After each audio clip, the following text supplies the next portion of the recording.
J'ai eu le goût pour démarrer, donc on va y aller. Bonjour à tous. Donc nous, on est de la société Sequoia. C'est le quart d'heure pub, donc il n'y a pas le petit bonhomme qui soulève les glaces comme dans les ciné, mais c'est un peu pareil. Donc on est de la société Sequoia. Ma collègue à ma gauche, Alexandra. Moi, je m'appelle Sébastien. Sequoia, c'est une société de sécurité spécialisée en réponse à incident, enfin qui s'est spécialisée en réponse à incident. Et en se spécialisant en réponse à incident, on a créé ce qu'on appelle un CERT. C'est un peu la même structure que là où travaille Thomas, que je vous ai expliqué tout à l'heure. Et donc nous, nos axes de recherche et ce qui nous intéresse essentiellement, ça va être tout ce qui est live forensic. Donc en fait, c'est du forensic sur des machines qui ne sont pas éteintes et qui sont compromises, sinon c'est pas rigolo. Et aussi sur le forensic un peu plus classique, des images disques, du dump de RAM, ce genre de choses. Et donc on a beaucoup bossé sur comment gagner du temps pour comment analyser des disques et aussi des données spécifiques sur les machines pour savoir si elles sont compromises ou pas en fait. Et donc l'objet de la conférence, en fait, c'est les travaux d'Alexandra. Moi je suis juste là pour raconter des blagues et faire le show. Et donc on va vous expliquer un peu, enfin c'est surtout Alex qui va vous expliquer quelles sont les techniques aujourd'hui utilisées sur les différents vecteurs d'attaque. Côté client, comment en fait les attaquants passent facilement les firewalls, les antivirus, ce genre de choses. Alors je dis pas que ça sert à rien, il en faut, mais globalement c'est assez trivial aujourd'hui de bypasser tout ça. Et on le voit assez rapidement dans la presse en ce moment. Il n'y a pas une société qui s'est pas fait compromettre de cette manière-là en fait. Donc la problématique, alors on a des besoins, vous pouvez cocher, il y a un buzz bingo, celui qui arrive à tout cocher. Donc là on a utilisé le terme APT. Donc là je vois Thomas qui est tout fou. Donc un APT c'est quoi? En gros c'est une attaque un peu sophistiquée. L'idée c'est de se positionner dans le réseau d'une entreprise, d'une institution et de garder le plus longtemps possible le contrôle des ordinateurs qui vont être compromis au sein de cette société et de cette compromission. Et donc pour arriver à compromettre une machine, il faut déjà l'atteindre. Donc pour l'atteindre, il y a quand même des firewalls. Donc ça arrive encore, hein, la preuve un peu de ce qui s'est passé sur TV5, mais normalement on n'arrive pas à accéder de manière directe aux machines des gens qui travaillent dans les bureaux sur Internet. Il y a des séries d'équipements de sécurité, des proxys, des reverse proxys, des pare-feux. Et donc en fait ce que font les attaquants aujourd'hui, c'est que soit ils envoient des exés dans des pièces jointes, alors ça marche pas mal.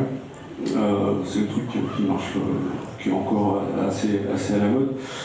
Mais il y a des gens qui ont un peu plus réfléchi et en fait, en utilisant des fonctionnalités avancées de certains formats, qui sont les formats doc, PDF, PowerPoint, Flash, Java aussi, où on va pouvoir embarquer du code dans ces documents. Et en embarquant du code dans ces documents, ce qu'on va faire, c'est qu'on va exécuter du code côté client. Et une fois qu'on est côté client, c'est-à-dire que la personne a téléchargé le document, a cliqué sur le document, on est déjà dans l'entreprise en fait. Et donc en fait c'est ces différentes techniques qu'on va vous montrer. Et on a essayé en fait de bosser sur l'extraction automatisée de ces codes malveillants qui sont intégrés à ces documents. Et on va vous montrer que globalement l'automatisation de ce genre de choses est un peu compliquée. Donc là, c'est là où moi je raconte plus rien, puisque j'ai pu travailler, c'est Alex. Comment tu te décharges de la presse? C'est pas grave. Donc en fait, ouais. Donc en fait, pour récupérer les documents, on a plusieurs phases dans notre outil. D'abord, on va commencer par monter une image disque. Cette image disque, on la parse pour récupérer les fichiers qui nous intéressent en fonction de leur name type. parce que on va pas se taper les 120 gigas de fichiers comme ça, tout n'est pas intéressant. Donc nous, ce qu'on récupère, c'est tout ce qui est PE, donc exécutable, les PDF, tout ce qui est fichiers OLE, doc, PowerPoint, Excel, les images aussi, et les zip. Une fois qu'on a récupéré tous ces types de fichiers, ce qu'on fait, c'est qu'on va essayer de regarder s'il y a du code dedans. Si on l'extrait. Et une fois qu'il est extrait, on l'analyse pour voir s'il est malveillant ou non. Parce qu'il y a quand même des PDF où il y a du JavaScript pour des calendriers, c'est pas non plus... ça va, c'est pas trop une menace. Donc voilà. Alors... Donc nous, la presse, après, elle sera axée sur les PDF et le JavaScript, parce qu'on n'a pas... Enfin, 45 minutes, si on fait tout, on va passer la nuit ici. Donc dans les PDF, ce qu'on trouve, c'est du JavaScript qui est bien souvent obfusqué, comme sur l'exemple. Le problème du... Dans ça, on va l'expliquer un peu. Dans les fichiers OLE sur lesquels on ne va pas passer sur cette conf, on a du VBA. Donc là, dans l'exemple, c'est du VBA qu'on a trouvé dans un Word malveillant, et on voit la ligne, en fait, où il peut ouvrir un shell, parce qu'en VBA, on peut ouvrir des shells comme ça, il suffit juste d'écrire shell, et c'est parti. Et ça fait partie des menaces qui peuvent passer dans les fichiers en PS jointe, etc. Alors ensuite, pourquoi est-ce qu'on récupère les images, nous? C'est parce que dans certains cas de malware, les commandes entre le CNC et la machine compromise passent dans des images, en fait. Ils récupèrent les commandes qui sont cachées dans les images, et on a eu un cas dans un PDF, en fait, où le code était incomplet dans la balise JavaScript, et en regardant dans les autres balises, on s'est rendu compte que, en fait, le code était contenu dans une balise image. Donc les images sont un vecteur non négligeable de compromission, dans le sens où on peut cacher des informations malveillantes dedans. Et les zips, c'est parce que, par exemple, un exé qui est zippé, c'est un peu bizarre. Il peut y avoir aussi tous les fichiers malveillants qui sont dans le zip. Et les exés, c'est pour toi. Ouais, donc pareil sur les exés, en fait, on va récupérer certaines métadatas. Thomas vous a expliqué ce qu'était la threat intel. Donc là, on va se baser plus sur la threat intel technique. Sur la partie exé, ce qui va être intéressant, c'est les signatures SHA-1, enfin les hash, SHA-1, SHA-256, MD5. Déjà parce qu'il y a beaucoup de bases de données qui les référencient comme VirusTotal. Donc ça va nous faire gagner du temps pour savoir si l'exécutable a déjà été vu ou pas. Un truc important, c'est que les exés, on ne va pas les récupérer dans Program File, c'est pas très intéressant, souvent c'est là où ils s'installent. Mais par contre, dans les répertoires temporaires ou dans les répertoires profils, souvent un exé n'a pas grand chose à faire là. Donc on va quand même regarder la tête qu'il a. Et notamment, typiquement, un exécutable se décompose en sections, et il y a certains packers qui mettent des sections, des noms de sections avec des noms incompréhensibles ou des noms qui font péter les parseurs pour l'analyse des exécutables. Donc ça c'est assez intéressant à regarder. Il y a un autre truc qui va être intéressant à regarder, je reviendrai sur JavaScript parce que c'est un peu la même métrique, c'est l'entropie en fait. L'entropie, c'est quoi? C'est la quantité d'informations que vous avez dans un exécutable. Par exemple, un fichier chiffré va avoir une très forte entropie puisqu'il y a beaucoup d'informations différentes. Il va y avoir beaucoup d'informations différentes dedans. Alors qu'un fichier où il y a AA 126 fois, un fichier à basse entropie. Et pourquoi on regarde l'entropie en fait dans les exécutables? Déjà, donc, comme j'expliquais, il y a certains malwares qui sont chiffrés au paquet et donc ils vont avoir une forte entropie. Ça c'est le premier truc, et ça c'est de manière globale si on regarde l'exé complet. Et si on regarde l'exécutable par section, on va se rendre compte qu'il y a des sections qui ont des fortes entropies. Donc là on peut imaginer que cette partie-là est chiffrée au paquet, ou des sections avec faible entropie. C'est les fameux nubs que vous avez expliqué Julien tout à l'heure. C'est que des zéros. C'est que des zéros, et donc ça amène à avoir peu de données dans ces sections. Donc en regardant un peu la tête de l'exé, on arrive à savoir assez rapidement si c'est un exé legit ou pas legit. Il y a un autre truc qui est intéressant, c'est la table d'import. C'est un peu ce que Sylvain a expliqué tout à l'heure. C'est qu'on va regarder quels sont les primitives du système d'exploitation qui sont utilisés. Alors il y a des malwares, ils sont rigolos, eux, ils planquent la table d'import. Donc si vous tombez sur un exé qui n'a pas de table d'import, en fait c'est pas qu'il n'y a pas de table d'import, c'est qu'elle est cachée. Donc ça peut paraître bizarre. Ça c'est le premier truc. Et puis après, il y a des exés qui vont s'amuser à modifier comment on appelle ça, les permissions sur les pages mémoire, qui vont les rendre exécutables. D'autres qui vont lancer des create process pour injecter du code. Ça c'est pareil, souvent c'est pas un programme classique qui s'exécute sur une machine, il s'amuse pas à changer les permissions d'une page, ou alors il est vraiment mal codé. C'est le cas de certains navigateurs. Et on a vu par exemple Chrome spawner un CMD exé. On s'est dit ah c'est une compromission, et en fait non, absolument pas. C'est juste une feature de Chrome pour pouvoir exécuter du code natif. Mais normalement, un programme qui est à peu près bien foutu s'amuse pas, à part le système d'exploitation, à changer les permissions des pages mémoire. Et ça, typiquement aussi dans l'étape d'import de l'exé, il y a ce genre de primitive, c'est que ça commence à puer un peu. Et donc l'idée, voilà, c'est de sortir toutes ces métadatas pour essayer de filtrer au maximum les choses qui vont nous paraître intéressantes à analyser pour déblayer le reste. Parce qu'aujourd'hui, un disque en moyenne, c'est 500 Go sur une machine classique. Alors, je ne parle même pas d'un serveur de fichiers où on peut atteindre des dizaines ou des centaines de terras. Donc on ne va pas s'amuser à analyser tout ce qu'il y a sur le disque. Donc voilà, on essaye de piocher comme ça petit à petit des différents fichiers et regarder un peu la tête qu'ils ont pour essayer de voir par où l'attaquant est passé en fait.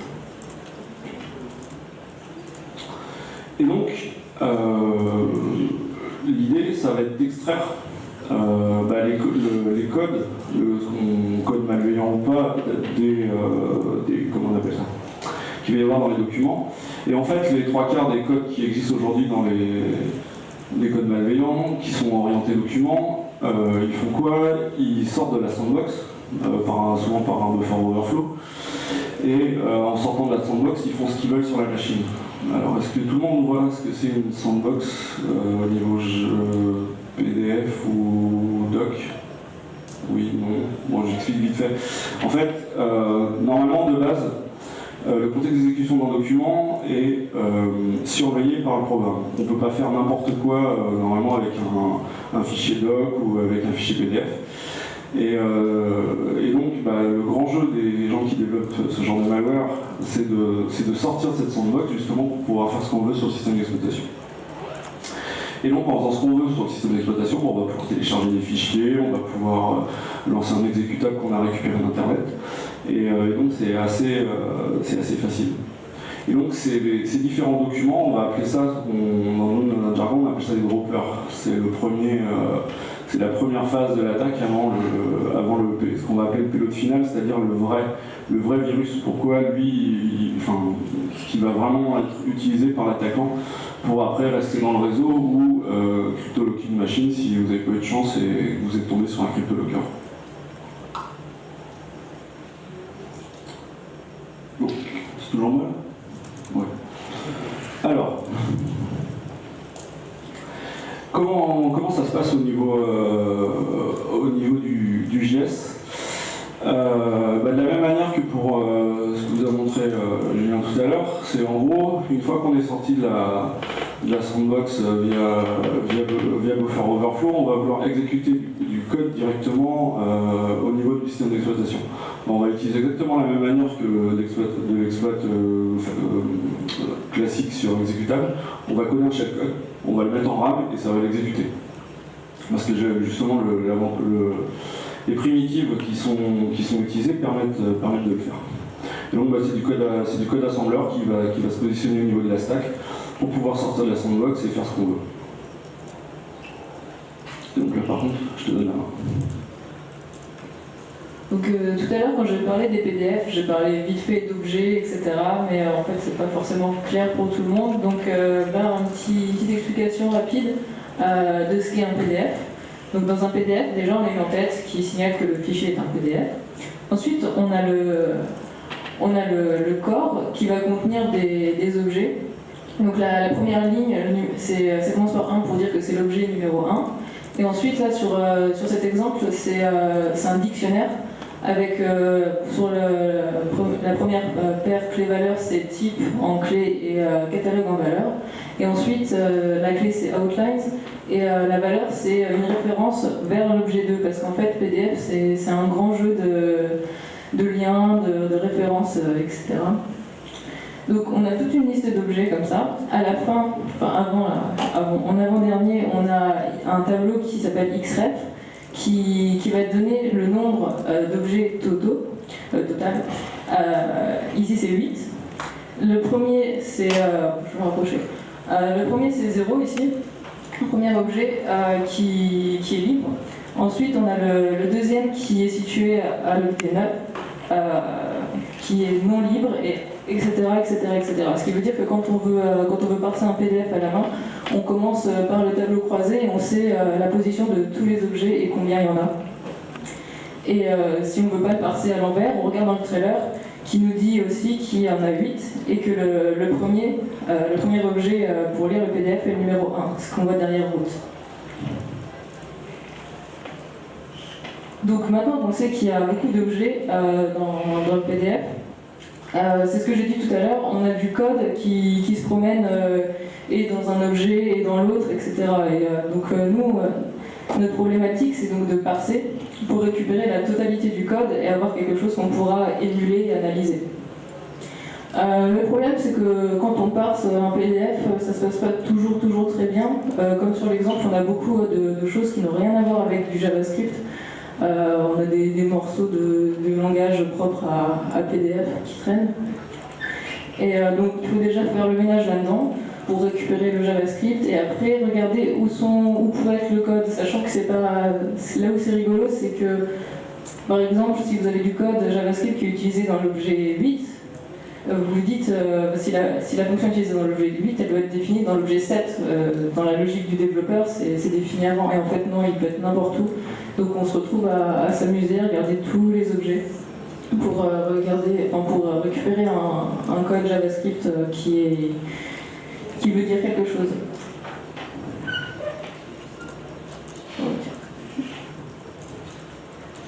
Et donc on a fait un peu le tour des solutions plus open source qui font ce genre de boulot. Et en fait on s'est dit bah easy quoi, il y a tout qui existe. On peut émuler le shellcode une fois qu'on l'a extrait, on a des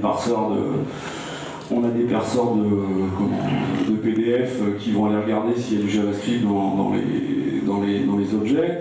On va avoir il y a énormément de gens qui ont blogué sur ce genre d'approche. Et on s'est dit bah ok, c'est easy, on va coder un petit programme en Python qui va faire ça et derrière on saura exactement ce que fait shellcode. Et bien au final, ça s'est pas très bien passé. Et donc on va vous raconter pourquoi et surtout les causes d'aujourd'hui, pourquoi il n'y a pas d'outil qui fait ça. Donc au départ, les gens qui codaient du JavaScript malveillant dans les PDF n'utilisaient pas forcément des techniques très poussées pour se cacher dans les PDF. Et petit à petit, ça s'est un peu comme tout, ça s'est industrialisé, ça s'est professionnalisé. Et en fait, ce qui se passe aujourd'hui, c'est que le JavaScript qui sont dans les PDF ne cible que le lecteur Adobe. Et le problème qu'il y avait, jusqu'à un moment où nous on faisait nos travaux là-dessus, c'est que les parseurs et les interpréteurs JavaScript open source sont orientés web. Et évidemment, chacun implémente JavaScript à sa sauce. Donc, ce qui se passe, c'est qu'au niveau du PDF, il y a des calls JavaScript qui sont appelés, qui sont dépendants en fait du namespace d'Adobe. Donc si vous prenez le même JavaScript et que vous l'exécutez, si on a le temps, je ferai une démo tout à l'heure, et que vous l'exécutez sur un interpréteur que vous avez trifouillé pour voir un peu ce que fait JavaScript, il ne s'exécutera jamais. Ça c'est le premier truc. Et le deuxième truc, c'est que pareil, le parsing même du JS n'est pas le même si vous faites du web et si vous faites du JS dans du PDF. Donc là, ça commence à devenir compliqué. Autre problématique, c'est que les outils aujourd'hui qui pourraient automatiser la désobfuscation, qui sont V8 de Google et SpiderMonkey de Firefox, il y a des gens qui ont eu des idées de coder ce qu'on appelle des bindings Python dessus pour automatiser la chose. Et en fait, on s'est rendu compte en posant des questions à l'Open Project, à des gens qui travaillent comme Angel Bertini sur cette problématique, on s'est rendu compte que non, en fait, il n'y a aucun interpréteur qui embarque l'Adobe, la problématique d'Adobe, ça c'est le premier truc. Et surtout, en fait, tout est deprecated aujourd'hui. C'est-à-dire que PV8, qui est utilisé dans pas mal de projets open source pour désobfusquer le JavaScript, il n'est plus maintenant. C'est un mec de Google qui fait ça sur son temps libre et visiblement il en a un peu marre, et c'est plus maintenant. Et ça pose pas mal de problèmes parce qu'il y a pas mal de softs qui sont basés là-dessus.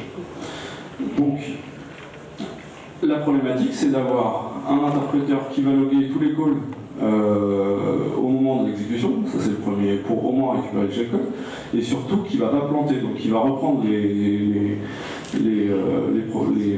namespaces et les API d'Adobe pour pouvoir justement arriver à l'exécution finale du shellcode de manière émulée.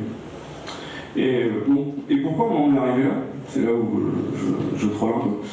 C'est que maintenant, les gens, quand ils ont un PDF, au lieu de l'analyser de manière statique, ils ont une superbe boîte qui ne savent pas trop comment ça marche, qui va s'appeler FireEye, Lastline, qui est une sandbox applicative, et ils vont balancer ça dans leur jolie sandbox, et ça va leur dire « Ouais, attention, ton PDF, il est malveillant. » Ouais, mais en quoi il est malveillant?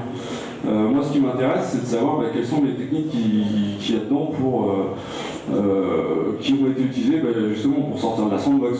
Parce que typiquement, ils utilisent peut-être des choses qui ne sont pas documentées, et ça serait bien que la communauté soit au courant de ce type d'exécution.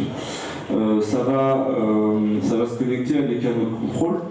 Ok, mais si jamais c'est juste un jeu de désobfuscation et que je peux avoir les URL directement en dur, ça sert à rien d'aller exécuter ça dans un truc qui coûte une blinde, juste pour le plaisir d'avoir la blinde. Et dernière remarque, c'est que ça marche bien, votre système de sandbox, si vous avez 1, 2, 3 PDF à analyser. Mais quand vous en avez 100 000, 200 000 ou 1 million, c'est terminé. Votre sandbox, vous pouvez la prendre et l'acheter. De toute façon, elle atteindra. Ou alors si vous avez un peu de temps devant vous. Mais vous n'aurez jamais les résultats escomptés. Et donc, on s'est dit, on va reprendre depuis le début. Comment définir un code malveillant? Comment les gens font pour coder de manière malveillante du JavaScript? Alors, ils vont utiliser l'obfuscation. Donc, pour utiliser l'obfuscation, c'est quoi en fait du code offusqué? Ça va être du code avec plein de chaînes de caractères qui veulent rien dire, mais que l'interpréteur, lui, il comprend ce que ça veut dire. Souvent, ça va être fait par un autre programme. Donc c'est un programme qui va générer du code pour un autre programme.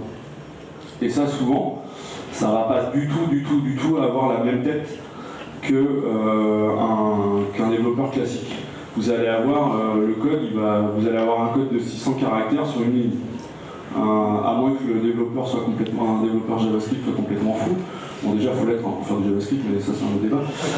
Mais à part qu'il soit complètement fou, en moyenne,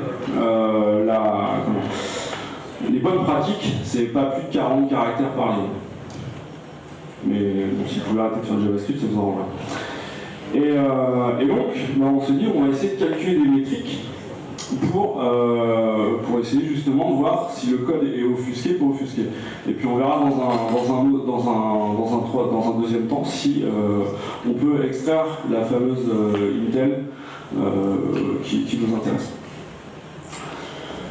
Et donc, les trois métriques qui vont nous intéresser, ça va être le nombre moyen de caractères par ligne, et ça va être la distribution du code en fait. C'est-à-dire la médiane du nombre de caractères par ligne. Parce que c'est bien d'avoir une moyenne, on sait à peu près que c'est 40, et après ce qu'on va faire, c'est qu'on va faire le rapport de la médiane sur la moyenne. Et si on tombe, et on va voir qu'on tombe sur des choses assez intéressantes. Alors j'ai mis un autre buzzword, c'est les prémices du machine learning en fait. C'est-à-dire qu'on essaye de manière opérationnelle de trouver des métriques pour pouvoir après avoir une fonction en fait linéaire qui marche à chaque fois et dire bah, ça c'est malveillant, ça c'est pas malveillant. Et donc ce que j'ai fait sur cette partie-là, c'est que j'ai pris tous les frameworks JavaScript qu'on trouve sur Wikipédia qui sont normalement codés par des développeurs simples. Et j'ai pris des PDF malicieux, j'ai extrait le JS. Ici c'est l'entropie. Et ici c'est le fameux rapport moyenne sur médiane. Bon, il y a quand même des développeurs qui sont complètement fous, hein, parce que là, ces deux trucs, c'est de l'open source hein, quand même. Et le code est offusqué. Donc je sais pas comment ils veulent que contribuer à leur truc, mais bon, ça c'est juste pour le. Donc là, on a une première une première tâche. Donc là, c'est une vingtaine de fichiers qui s'est mis là. Et puis après, on voit en fait en dessous de 20. On a une espèce de famille comme ça qui se crée où on n'arrive plus trop à regarder, enfin on n'arrive plus trop à savoir si c'est malveillant ou pas. Donc ce que j'ai fait, c'est que j'ai baissé l'échelle, parce qu'en fait le problème j'ai viré en fait de mon échantillon ces deux-là, et on a ça. Donc ça déjà c'est déjà mieux.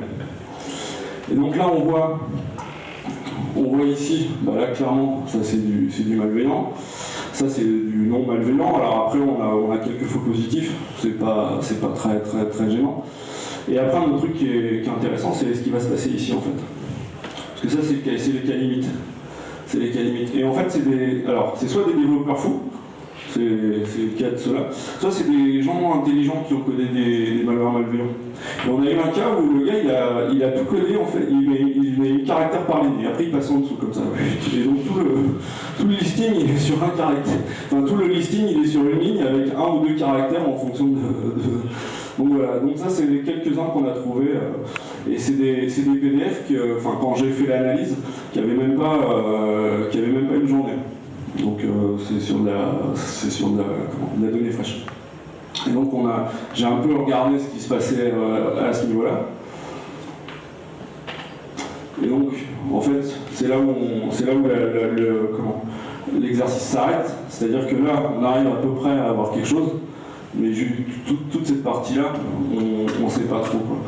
Mais bon, on est parti quand même sur un sample de 40 ou 80 fichiers, je ne sais plus, et des frameworks classiques. Et au final, on arrive à pas savoir, on arrive à pas donner de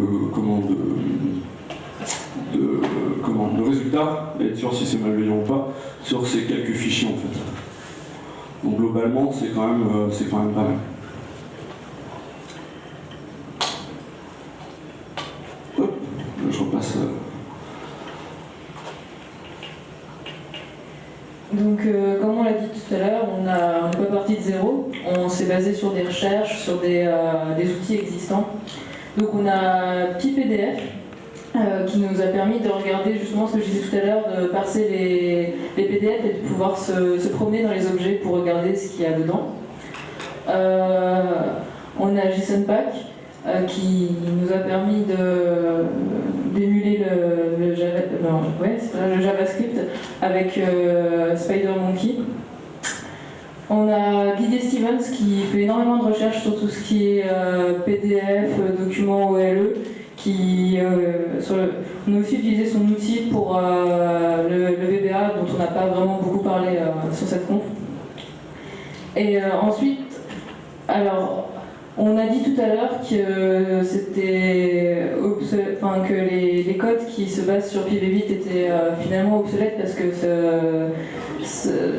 le DOM d'Adobe n'était pas géré dedans. Et en fait, après, on a trouvé un outil qui s'appelle Peony PDF, qui en fait a l'air de le gérer. Le problème, c'est qu'on n'a pas encore eu le temps de se pencher réellement dessus. Donc s'il y a des gens qui sont intéressés par le sujet, je vous conseille d'aller regarder et voir ce qu'il fait. Nous, c'est ce qu'on va faire dans les prochains jours. Juste, en fait, ce que les gars ont fait de chez Verizon, parce que ça a quand même, au niveau de la communauté InfoSec, quand on a commencé à parler aux gens de l'Onet et que finalement ça devenait un peu la catastrophe de pouvoir automatiser ce genre d'analyse, il y a des gens de Verizon qui au bout d'un mois, à peu près, un mois et demi, se sont manifestés en disant ouais, on a codé un truc. Et en fait, on a codé un truc, c'était une idée qu'on avait. Et en fait, ce qu'ont fait les gars, c'est qu'ils ont fait un moteur, donc c'est du Python. Et ils ont fait un émulateur de JavaScript en JavaScript. Donc je pense que ça va être lent. C'est parce que c'est l'équivalent d'exécution symbolique, quoi. C'est comme si vous avez un programme qui exécute, par système d'exploitation, mais c'est comme si vous avez un programme dans un langage qui exécute un autre langage. Donc je pense que ça va être un petit peu lent, mais je pense qu'on peut avoir certains résultats. Sachant que l'outil, le dernier commit, il a 2 ans, donc je pense qu'il y a des choses qui ciblent aujourd'hui les derniers Adobe qui ne doivent pas être dedans, quoi. Et sinon, si vous voulez en savoir un peu plus sur tout ce qui est obfuscation JS, Sébastien a écrit un article dans le hors-série MISC numéro 7 qui permet de voir les bases et une progression de comment on peut désobfusquer du JavaScript. Alors les remerciements, le CERT Sequoia parce qu'on a développé l'outil sur notre temps de travail. Paul Rascanière parce que c'est un ami, des amis comme ça on devrait en avoir plus parce qu'ils nous envoyaient tous les PDF déroulés. Et ensuite l'Onenet Project pour s'être penché sur notre problème quand on a levé les drapeaux en disant hey, les gars, il y a quelqu'un qui connaît quelque chose qui pourrait émuler du JavaScript d'Adobe. Donc là c'est notre Git avec un outil un collecteur en fait d'artefacts pour les machines compromises. Et donc moi j'ai un peu speedé pour compenser parce que lui parle beaucoup et du coup on a le temps de faire une démo. Donc ouais, en gros la démo c'est pour vous montrer déjà la tronche déjà des possibilités d'obfuscation de JavaScript. Et une fois que j'aurai montré ça, je vais prendre des exemples concrets qu'on a extraits et les limites qu'on a trouvées. Et c'est là où j'ai pu avoir de la triche.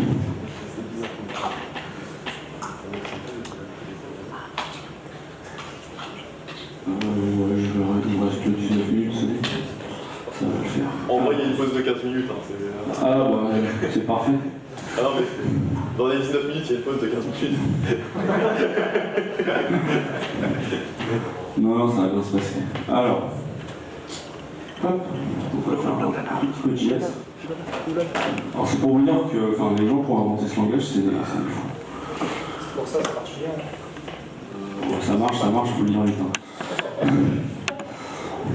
Alors, voilà, nickel. Je vais dupliquer mon écran. Hop. Alors, paramètres système. Affichage. Hop. Même image sur tous les écrans. Appliquer. Clac, clac. Nickel. Conserver, tout le monde voit. Voilà, parfait.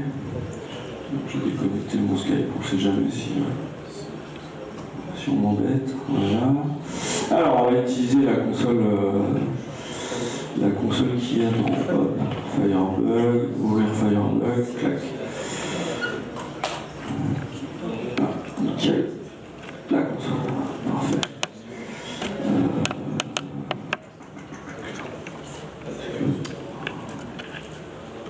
Non. Console. Exécuter. Ah voilà, c'est là. Alors bon, tout le monde connaît le fameux alerte 1.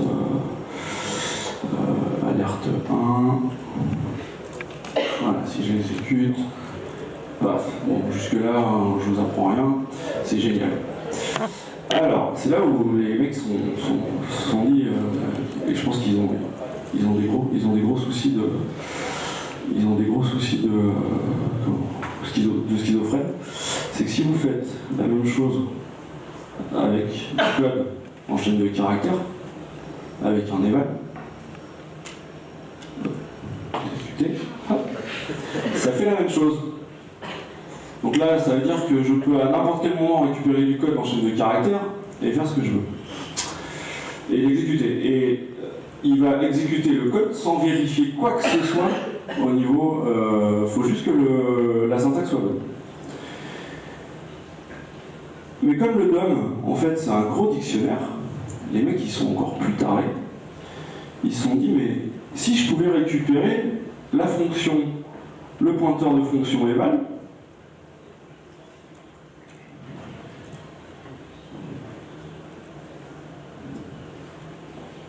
et que je pop mon fameuse alerte 1.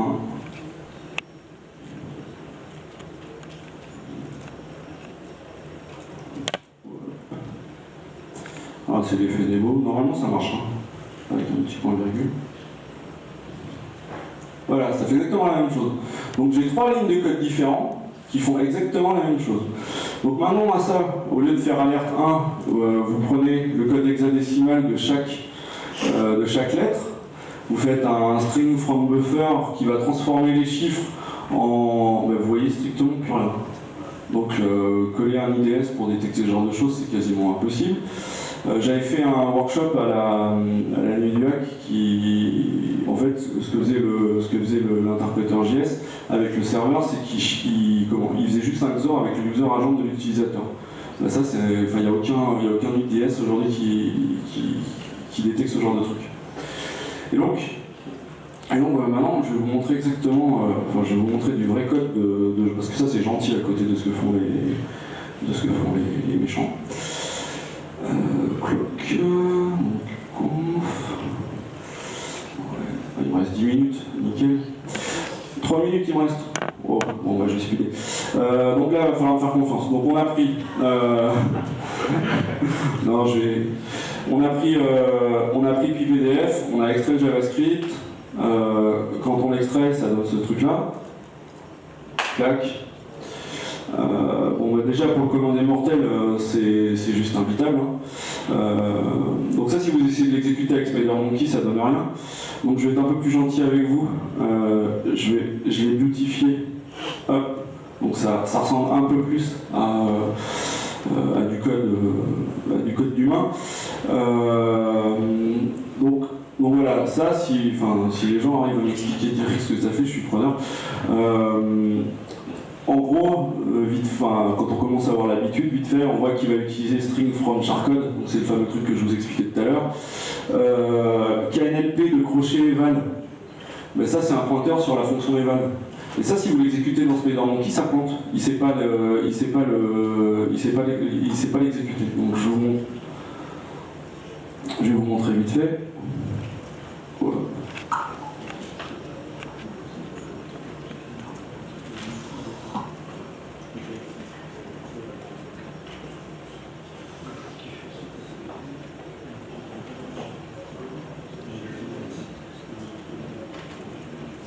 Et donc ça plante parce que tout à l'heure, quand on a fait la démo sur Firefox, pour appeler le pointeur d'eval, il a tapé self, alors que là dans ce code, c'est 10. Et en fait, les interpréteurs JavaScript qui ne sont pas Adobe compliant ne comprennent pas 10.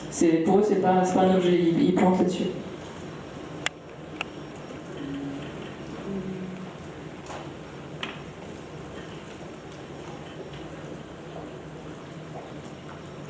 Tu peux augmenter un peu la police, s'il te plaît? Ouais, alors ça, par contre, c'est un truc de ninja. Contrôle plus, contrôle plus, contrôle plus. Ah, c'est génial, j'aurais pas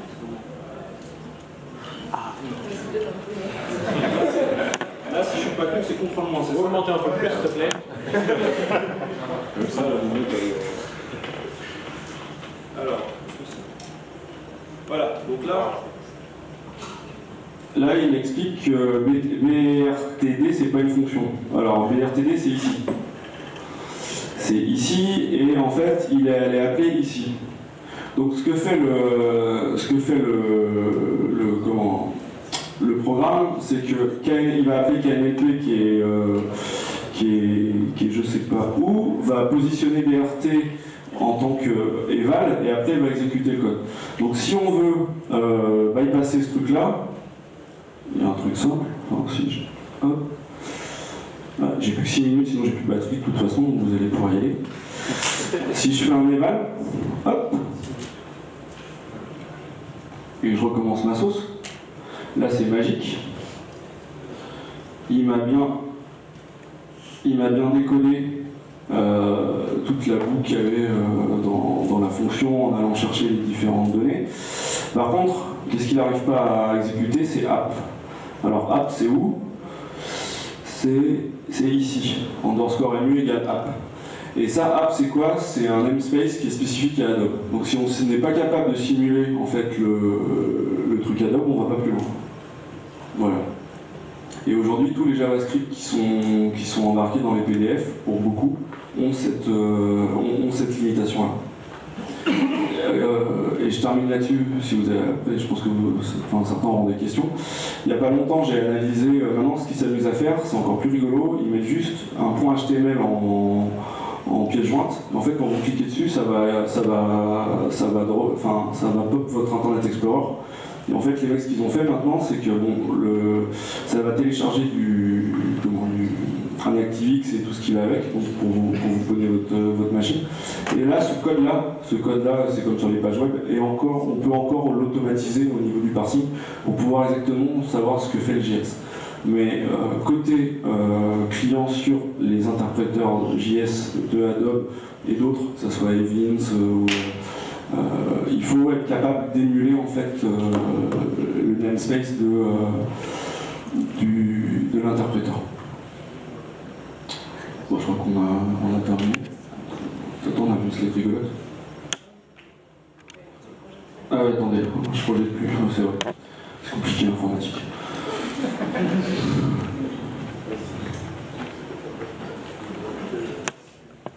Hop. Bon, voilà, donc ça c'est nos... Attends, reviens. Ça c'est nos coordonnées si vous avez des questions, des insultes, ça nous envoyer tout ça. Et donc si vous avez des questions. Ouais.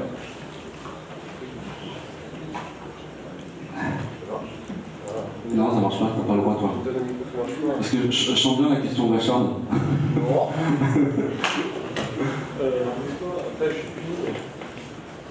Moi, je peux la cliquer. Ouais. Bon, on dit que je crée la question. Sinon, je vais la répéter. Hein. Attends, ça vient, c'est bon. C'est bon. Cool. Ma question, c'est est-ce qu'il y a des gens qui sont amusés à hooker le truc d'Adobe? Alors ouais, justement, en fait, il y a l'autre possibilité, c'est de regarder exactement à quel moment Adobe utilise le JavaScript pour pouvoir justement mettre les bonnes fonctions et hooker ces fonctions-là. À ma connaissance, je ne pense pas. C'est un peu les mêmes problèmes que, par exemple, le VB6, aujourd'hui, qui est beaucoup utilisé par les droppers.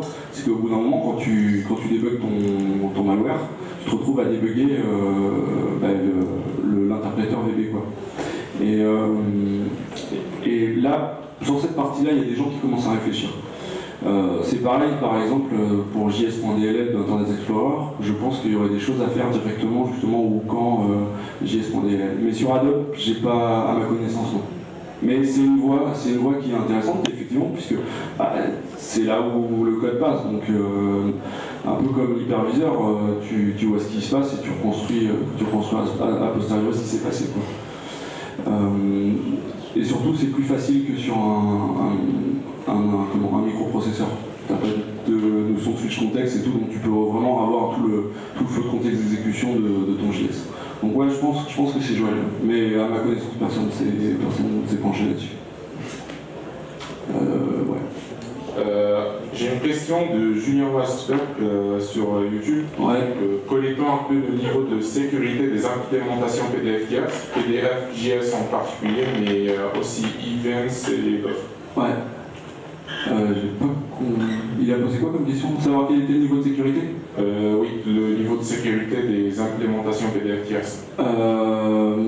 Alors, c'est une bonne question. À ma connaissance, j'ai pas vu grand chose. Enfin, aujourd'hui, les charges. Je pense que le niveau est assez bas. Sauf qu'il n'y a pas beaucoup de gens qui s'est penché dessus. Et le jour où les gens vont commencer à vouloir spotter justement du Events ou du Sumatra PDF, je pense que de la même manière, là, on va voir apparaître des vulnérabilités dans tous les sens. C'est exactement ce qui s'est passé il y a 4 ans avec Java, où les gens ils ont vu qu'on pouvait faire des trucs super rigolos et ça s'est monté en puissance, quoi. Donc à mon avis, comme beaucoup de ce genre d'outils, je pense que le niveau est moyen bas et que le jour où les chercheurs vont se pencher dessus, ça va piquer. Moi, ma question, c'était à propos de l'exécution qui est code une fois extrait des PDF. Vous avez dit que vous avez des preuves de namespace. Parce que, par exemple, self-ed, c'est pas toujours bien compris. Ouais. Est-ce que c'est faisable? Et si oui, dans quelle mesure une substitution syntaxique? Parce que, ouais, on peut avoir une substitution syntaxique. Le problème de cette substitution syntaxique, c'est que demain, si le gars utilise un autre type un autre tricks, la substitution ne marchera plus. Et on revient à la case départ. C'est pour ça que une des voies, alors la voie qu'expliquait Julien, qui est de hooker carrément au niveau applicatif pour pouvoir voir passer le JavaScript, notamment hooker la fonction eval. Parce que c'est en fait là le SpiderMonkey que je vous ai montré, c'est un SpiderMonkey modifié en fait, il print tout ce qui passe dans eval. C'est pour ça qu'on a le vrai code en fait. Donc on pourrait faire la même chose au niveau de la doc. Et l'autre truc, c'est pour ça que c'est de reverser pour des raisons de compatibilité. Adobe, au niveau du JS, pour savoir quelles sont toutes les fonctions qui sont utilisées et faire un peu ce qu'a fait les mecs de Verizon, on n'a pas encore testé, de recoder d'importer au moment où on exécute le document les bons namespaces pour pouvoir les exécuter en fait. Parce que je n'ai pas montré avec ce PDF là, c'est ce que vous expliquiez Alex tout à l'heure, c'est qu'il va chercher le reste de ces informations dans une image. Donc il a un tableau de bytes qui est positionné en fait dans une image. Il sait de quel octet à quel octet il doit aller chercher pour pouvoir financer ses exécutions. Donc ça c'est pareil. Si on n'est pas capable d'avoir le renderer de l'image, on est mort quoi. Ça va s'arrêter là. Une petite question sur vos fichiers obfusqués. Donc vous les avez récupérés par Paul apparemment. Ouais. Bien joué. Non, je dis ça parce que c'est vraiment difficile à récupérer ce genre de fichiers de manière générale. Ouais. Et du coup en fait, donc, pour des raisons de cloaking souvent, donc je ne vais pas expliquer ici, mais vous comprenez de quoi je veux parler. Ouais. Et par contre, parmi ces fichiers que vous avez récupérés, est-ce qu'il y en a que vous n'avez pas du tout réussi à les obfusquer? Alors là, de ce qu'on a montré, en fait, on en a de désobfuscation complète, c'est pas le but. Donc la réponse est aucune.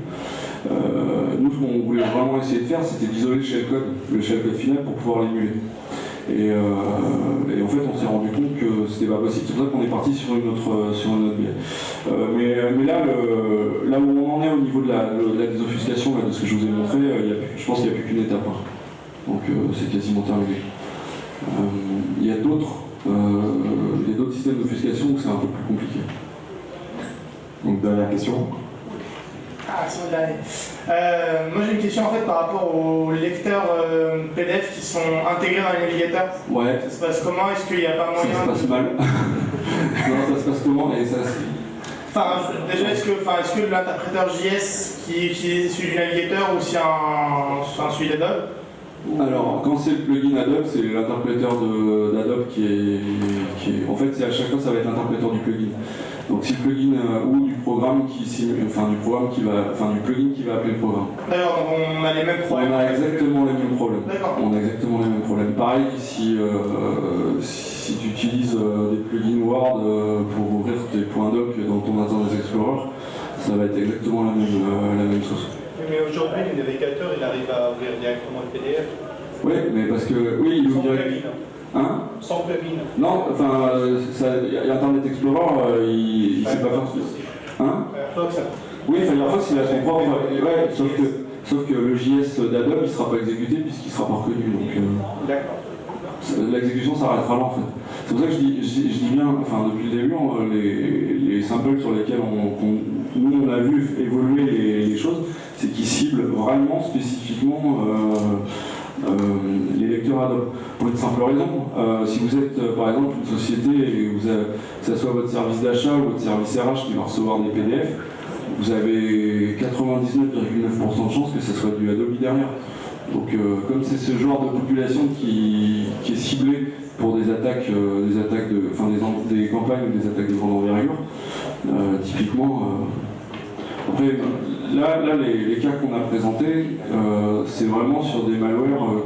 Le but c'est vraiment de passer des infrastructures, quoi. C'est pas Monsieur Michu derrière sa box ADSL. Monsieur Michu, il se fait pône par une régie de pub et puis c'est terminé, quoi. Parce qu'il est allé sur son site de porn favori et enfin bref, ça c'est une autre histoire. Ça nous intéresse plus. Merci Seth, merci Alex. Merci à vous.